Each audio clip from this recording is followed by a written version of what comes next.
Of the 1.2 billion Indians, only 26 million pay income taxes. A large number of Indians avoid paying income tax and hoard vast amounts of black money is the perception. But wait, a large majority of Indians are legally exempt from paying income tax anyways. Why do I say this? India's per capita GDP is about 1 lakh rupees. That is, the average Indian earns about a lakh of rupees every year. India's income tax exemption threshold is 2.5 lakh rupees, which means anyone earning less than 2.5 lakh rupees does not need to pay income taxes. This income tax exemption ratio of 2.5 times the average annual income of an Indian is one of the highest in the world.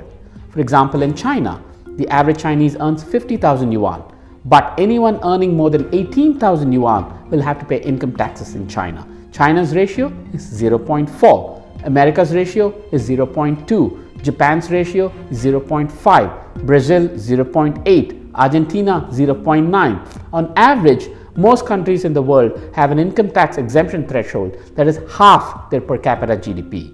India's ratio is 5 times larger at 2.5 times. What does all this mean? When an average Indian earns 1 lakh rupees and the income tax exemption threshold is 2.5 lakhs, it is natural that a large number of Indians will be outside the income tax exemption threshold. On New Year's Eve last year, Prime Minister Narendra Modi remarked, "Only 24 lakh people reported an income greater than 10 lakh rupees. Can you believe that?" he said. Let's analyze this. 10 lakh rupees is 10 times the annual average income of an Indian. There are 677 million people in the age group of 20 to 70 in India. 24 lakh or 2.4 million people out of 677 means 0.36% of Indian adults reported an income greater than 10 times the per capita GDP of India. Is this abysmally low?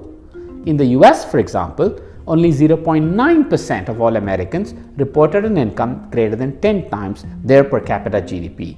In the UK, 0.42% of all adults reported an income greater than 10 times. In Canada, 0.39%. So in this context, India's 0.36% does not seem as abnormal as it is made out to be. All this does not mean that there is no tax evasion in India. Neither is it a recommendation to increase tax rates.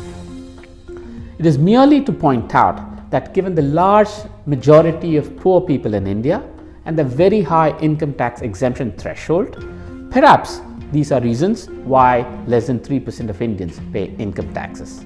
Before spewing complex policy solutions such as demonetization or taxing agriculture income to widen India's taxpayer base, perhaps there's something simpler: lowering income tax exemption threshold to bring India more in line with the rest of the world and widen India's taxpayer base.